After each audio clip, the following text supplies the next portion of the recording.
Pada mulanya adalah Firman. Firman itu bersama-sama dengan Allah, dan Firman itu adalah Allah.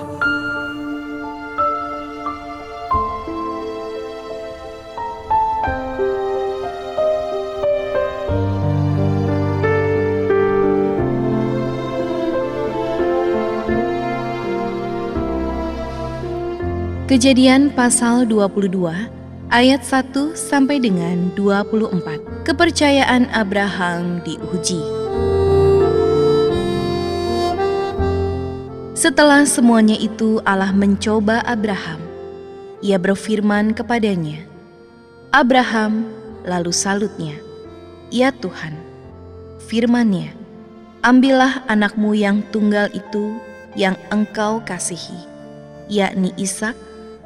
Pergilah ke tanah Moria dan persembahkanlah dia di sana sebagai korban bakaran pada salah satu gunung yang akan kukatakan kepadamu." Keesokan harinya, pagi-pagi bangunlah Abraham. Ia memasang pelana keledainya dan memanggil 2 orang bujangnya beserta Ishak anaknya. Ia membelah juga kayu untuk korban bakaran itu. Lalu berangkatlah ia dan pergi ke tempat yang dikatakan Allah kepadanya. Ketika pada hari ketiga, Abraham melayangkan pandangnya, kelihatanlah kepadanya tempat itu dari jauh. Kata Abraham kepada kedua bujangnya itu, "Tinggallah kamu di sini dengan keledai ini. Aku beserta anak ini akan pergi ke sana. Kami akan sembahyang, sesudah itu kami kembali kepadamu."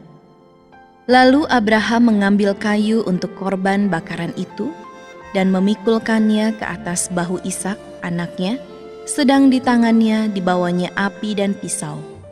Demikianlah keduanya berjalan bersama-sama.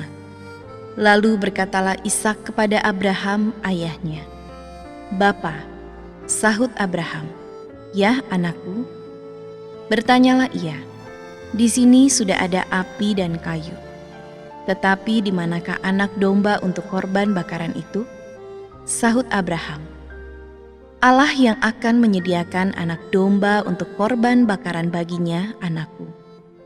Demikianlah keduanya berjalan bersama-sama. Sampailah mereka ke tempat yang dikatakan Allah kepadanya. Lalu Abraham mendirikan mezbah di situ. Disusunyalah kayu, diikatnya Ishak anaknya itu, dan diletakkannya di mezbah itu, di atas kayu api. Sesudah itu Abraham mengulurkan tangannya, lalu mengambil pisau untuk menyembelih anaknya. Tetapi berserulah malaikat Tuhan dari langit kepadanya, "Abraham, Abraham," sahutnya, "Ya Tuhan." Lalu ia berfirman, "Jangan bunuh anak itu, dan jangan kau apa-apakan dia, sebab telah kuketahui sekarang bahwa engkau takut akan Allah dan engkau tidak segan-segan untuk menyerahkan anakmu yang tunggal kepadaku." Lalu Abraham menoleh dan melihat seekor domba jantan di belakangnya yang tanduknya tersangkut dalam belukar.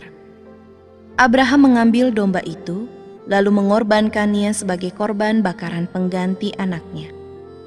Dan Abraham menamai tempat itu, "Tuhan menyediakan." Sebab itu sampai sekarang dikatakan orang, di atas gunung Tuhan akan disediakan.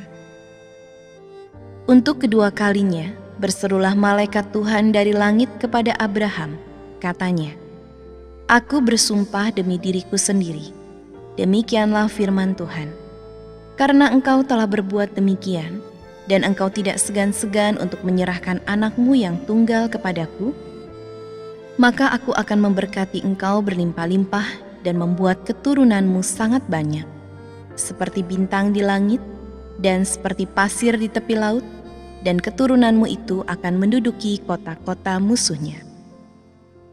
Oleh keturunanmu lah semua bangsa di bumi akan mendapat berkat, karena engkau mendengarkan firman-Ku."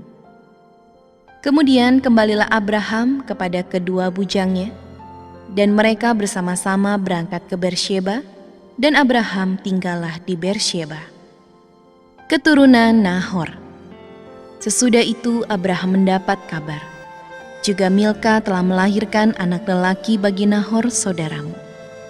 Us anak sulung dan Bus adiknya. Dan Kemuel ayah Aram, juga Keset, Haso, Pildas, Yitlaf, dan Betuel. Dan Betuel memperanakan Ribka. Kedelapan orang inilah dilahirkan Milka bagi Nahor, saudara Abraham itu. Dan gundik Nahor, yang namanya Reuma, melahirkan anak juga, yakni Tebah, Gaham, Tahas, dan Makah. Janganlah engkau lupa memperkatakan kitab Taurat ini, tetapi renungkanlah itu siang dan malam, supaya engkau bertindak hati-hati sesuai dengan segala yang tertulis di dalamnya. Sebab dengan demikian, perjalananmu akan berhasil dan engkau akan beruntung.